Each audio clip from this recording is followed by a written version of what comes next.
they screwed. Karma is making them suffer. Yes, sir. Let me say it louder. For my chosen ones in the back. Listen, family. Oh, they screwed. Karma is making them suffer. Now, family, I know quite a few people. And a few people I know don't believe in karma, right? And the mass majority of people that I know do believe in karma, including y'all, family. However, whether you believe in karma or not, it exists and you can't escape it. Somebody drop in the comments right now and say you can't escape karma. Yes, sir. Make sure you drop in the comments, family, and say you cannot escape karma. Now I'm gonna give y'all a small story on karma, right? So back in 2018, this is when I was in school, right before I graduated, and this guy, he lost his wallet, right? I think he had a $50 bill, $20 bill, had his license in there. He had all of his important information inside of that wallet. And so I looked at it, of course. I mean, if you find anything, you're gonna look in it, right, to see who it is and what it is, you know. And a part of me wanted to say, hey, man, get that money, because I was a broke college student. But then another part of me was like, nah, bro, because that's not yours. That's his. So I take the wallet to Lost and Found, right? Give it back. Hopefully he found it. I'm sure he did, okay? However, y'all, I was walking home from school one day, and this was right here in Dunwoody. I was walking from school, and as I'm walking, y'all, you know, mind you, the type of pants I have is like very thin type of pants. They were like joggers, but very thin. So anything you put in it, you know, it can kind of come out. Y'all got them pants, male or female, to wear. If you got them real soft pants, you got to pay attention to what you put into them, because they'll fall out. That's what I had. I had some pants that was very thin, and as I'm walking home from school, I'm patting down my pants, and I'm like, man, my wallet gone. Like, where's the wallet? You know? And so I noticed that my wallet was gone, and I'm immediately panicking. Like, bro, I got my social security in there. I got my ID in there. Like, I had so much important things inside of my wallet. Literally, y'all, you know, if you know, you know, but your wallet is almost like your life in a pocket, okay? It's your life in a pocket. And so I get to the school the following day, y'all. Guess what's at the Lost and Found? My wallet. And immediately, I got it right then and there, okay? Immediately, y'all, because many people don't catch it. Reno, what are you saying right now? You have good karma, and you have bad karma. See, some people feel as if they can escape karma. You can't escape the bad karma, nor can you escape the good karma. You put good energy out there. You be a good person. You treat people right. You treat people good. I'm not saying that you won't ever meet no bad people, but for the most part, God will make sure you receive that good karma. Now, if you treat people heinously, terribly, you treat them the worst, then you got to know that that's coming back. Now, whether you believe in this or not, the scripture says, you shall reap what you sow. Reno, what are you saying? It's a given. So don't think just because they are on a boat, on a yacht, posting pictures like, hey, y'all, look at us. You don't know what is going on behind closed doors. Somebody drop in the comments and say you can't fake it. Yes, sir. Make sure you drop in the comments, family, and say you can't fake it. Karma will find your address. Just because they got away with it, you know, in that particular moment, just because they didn't get caught stealing on camera, just because they didn't reap the consequences right there in front of your eyes or when you wanted them to, does not mean that they got away with it. Drop this down below in the comments. You won't get away with murder. Yes, sir. Let me say it louder. For my chosen ones in the back. Listen, family, drop in the comments and say you won't get away with murder, okay? You won't. And it is because it's written in the Bible that you will reap what you sow, okay? If that makes sense, y'all drop in the comments and let me know. But family, let's go ahead and dive a little deeper into this video. Now, I want to speak about the things that karma is making them go through, right? Like the things they are suffering from while experiencing this karma. Although it smiles and everything is great, there's balloons and congratulations and everybody is happy. I get it, y'all. All because is that don't mean that what's behind closed doors is not that real. What's behind closed doors is really giving them what they should be going through. And it's not to say, y'all, that we're wishing this on them, but it is about what they have brought onto themselves, okay? But anyway, y'all, one thing that they're going through is constant drama. Constant drama. Let me say that loud to y'all, for my chosen ones in the back. Constant drama. You know, family, their life is literally like a movie. Within the movie, y'all, you have, here's the structure for a great storyline. You have exposition, you have rising action, you have climax, you have falling action, and you have the resolution, right? The exposition is where it started, rising action is where it's going, climax is the highest point, you know, the most memorable point. Falling action is like we're getting to a resolution, and the resolution is the conclusion, right? We solved the problem, the end, we live happily ever after, or everybody, you know, fell down, whatever the case is, right?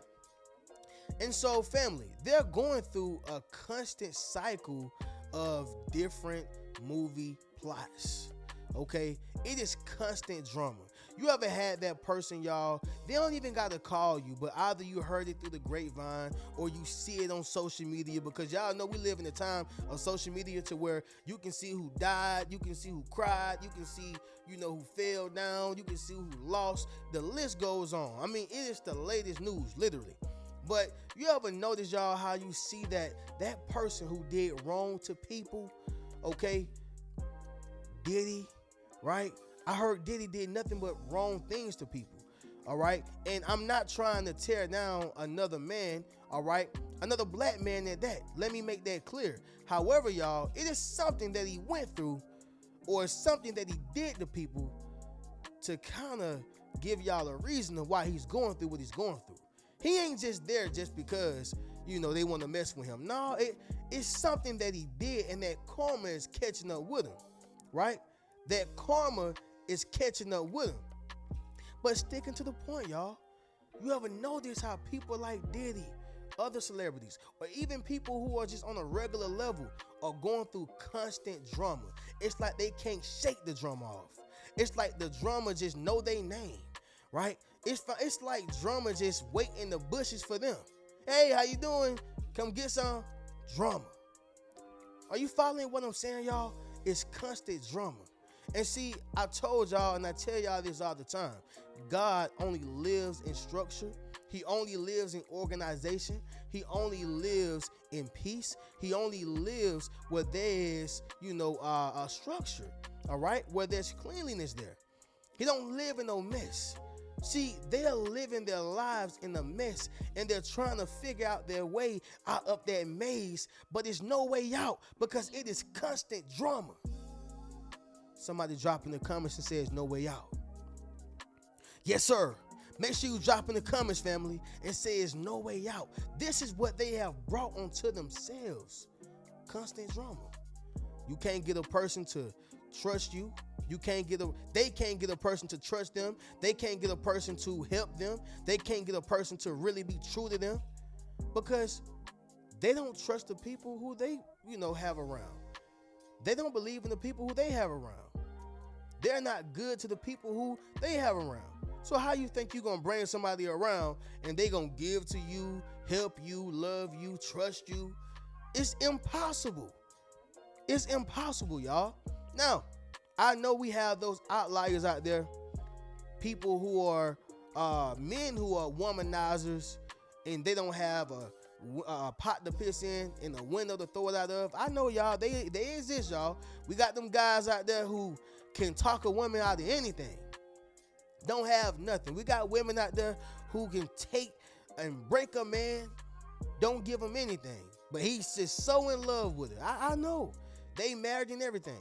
But don't think for 1 second that they won't see their day. Every dog has their day. Every dog does. And again, y'all, It may take 5 minutes, 5 years, 5 weeks, 5 months. It is not for us to wait on it to see, but just know it's going to happen at an appointed time. Make sense of what I'm saying, y'all? All right, so number one is they're going to go through constant drama, okay? Second thing I want y'all to realize, y'all, is recurring betrayals, all right? Recurring betrayals. You know, y'all, it's just something about when a person, is known for stabbing people in the back and betraying them, and portraying them to be a bad person. And time goes by, and it's like all you see them going through is constant betrayals. It's like the relationship they get in, it always starts great. It always starts amazing.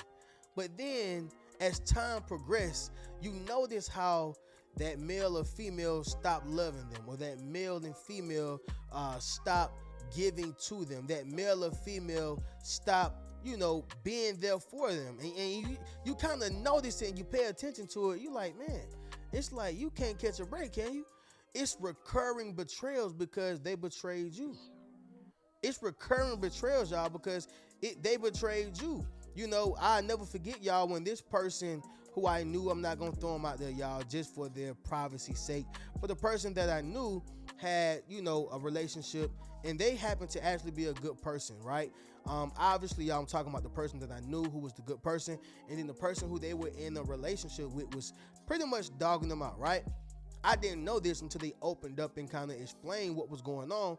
And so they told me that, yeah, I allowed them to move into my home. I allowed them to, pretty much eat for free. I was trying to help them out. It's always something, y'all, with the people you're trying to help out, the people who don't really have much to bring to the table. And it seemed like as soon as they get on their feet, it's like they just run to somebody else's rescue, okay? But this situation is what they were in. They had them in their crib for about 6 months, and obviously, y'all, there were red flags, but it wasn't enough for that person to say, hey, get out my house. Long story short, y'all, that person ended up bringing somebody in their home and, cheating on them while they was at work. And so it just dawned on me that it's a no-brainer. You got to think about how you get a person. You got to think about what a person's character is. And for that person to come in with pretty much nothing and be taken care of, and then they did what they did, this is who they've been the entire time.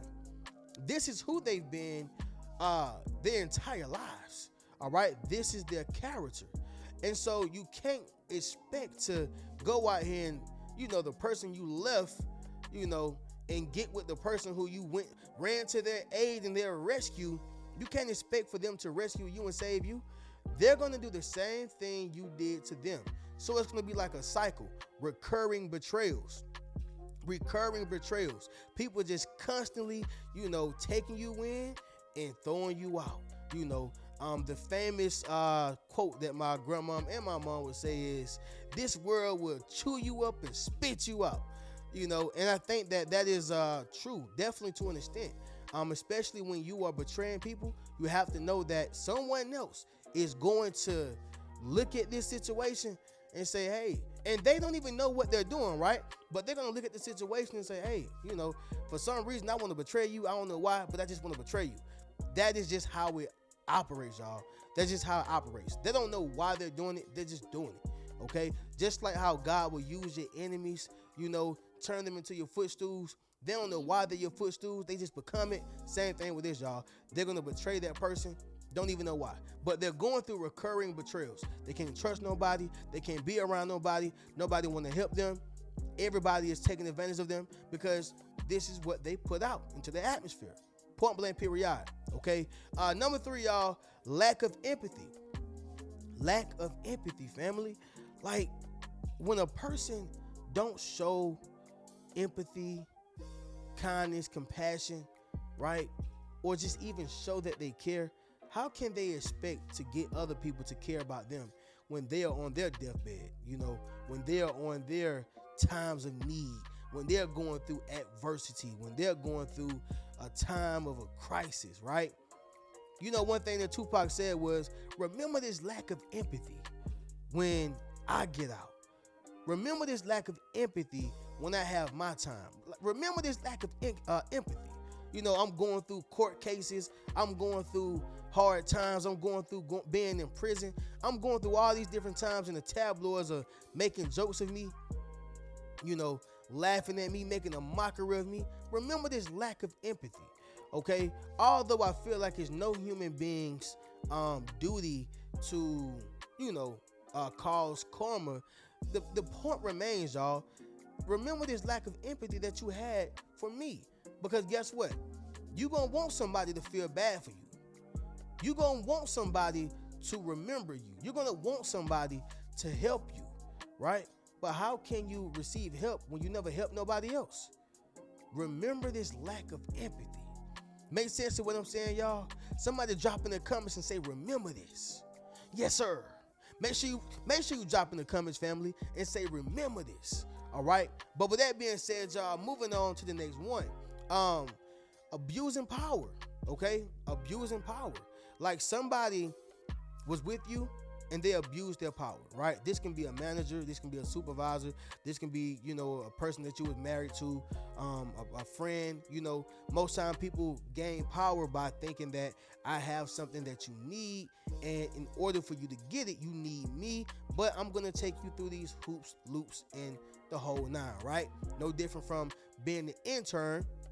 If you are an intern, you need to get that that certificate stating that you finished, right? So, hey, go get these donuts, man. Hey, go get that cheesecake. Hey, go get that steak. You know, hey, man, the floors need mopping.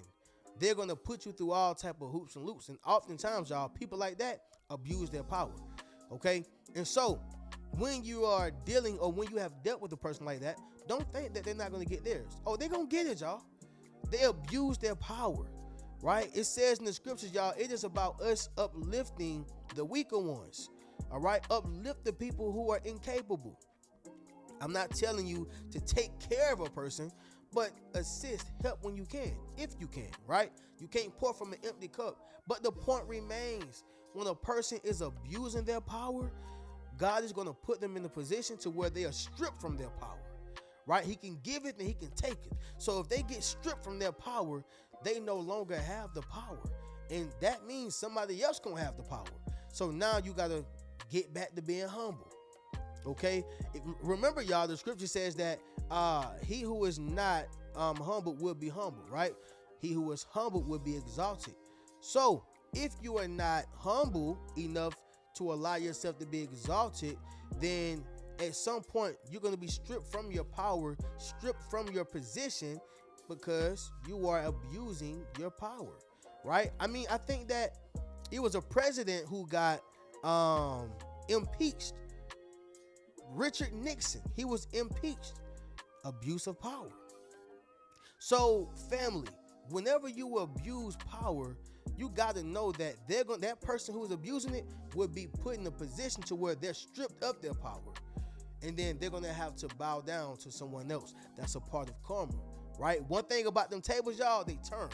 Okay, one thing about them tables, they ricket turn. I'm just gonna be honest, y'all, they do. All right. But anyway, moving on to the next one, which is the last one, number 5, y'all, constantly taken advantage of. Okay. They're going to be constantly taken advantage of. This is a part of why karma is making them suffer. And this is why they are screwed, y'all. They done. They are. Because now they're going to finally figure out and realize why taking advantage of is the worst feeling you can have. You know, being taken advantage of, y'all, can make you feel lower than low, less than less, right? Because you are giving something that sometimes you don't have. You are giving something that you could have implemented elsewhere. You could have put elsewhere. You could have invested. You could have multiplied it another way. But you decided to take what you had out the kindness of your heart and give it to them. Okay? Being taken advantage of. All right, y'all remember on Why Did I Get Married? He had left Sheila for the skinny chick, right? And everything was all fun and games. You know, he had taken advantage of Sheila. you know. And I don't even think financially, y'all. I think really mentally and emotionally. And while she was at her best, which is when she was smaller, I guess it's how the movie tried to portray it. But he had taken advantage of her. Guess what? He got with the skinny chick. She took advantage of him. Because in Why Did I Get Married To, the other chick, she didn't cook, she didn't clean. All she wanted to do was spend that money. All she wanted to do was get that wallet. That's all she wanted to do. And when he had got sick, y'all, the person who he needed was who? Sheila. Karma, y'all. Right? The same people that you backhanded will be the same people you're going to need to give you a hand, to lift you up. That same hand you slapped them with, it's going to be the same hand you're going to need to allow them to pull you up. And that happens in real life all the time, y'all. So constantly being taken advantage of. Just like my man from Why Did I Get Married? Bald head guy. Okay, she got that wallet, y'all. You took advantage of Sheila, she taking advantage of you. That's how the world operates, all right? But with that being said, y'all, once again, they screwed. Karma is making them suffer, all right? A small recap, y'all. Number one, constant drama. This is what they're going through, y'all. Number two, recurring betrayals. Number three, lack of empathy. Number four, abusing power. And number five, y'all, constantly taken advantage of, all right? But with that being said, y'all already know how we do. Y'all make sure y'all enroll into my social influence course, y'all. Got so many people enrolling in there, which I really appreciate, y'all. And y'all make sure y'all share this video, y'all. Subscribe to the channel, all that jazz. But I'm going to catch y'all in the next video. Y'all keep a rich mentality. Peace. What's good, family? It's your boy Reno. Check this out, y'all. I just dropped my social influence course, okay? Where I show you how to build up your social media platform as well as become a self-published author. Understand what I'm saying, y'all? If you want to leverage your expertise, okay, you got to publish your book. But not only that, if you want to get popping and build your community, you got to build up your social media platform. And so I put that all in one course, okay? And so all you got to do is go to the link in my bio, all right? And drop in the comments social influence if you want to build up your social influence. Click that link in the bio and we're going to get you popping. Keep a rich mentality.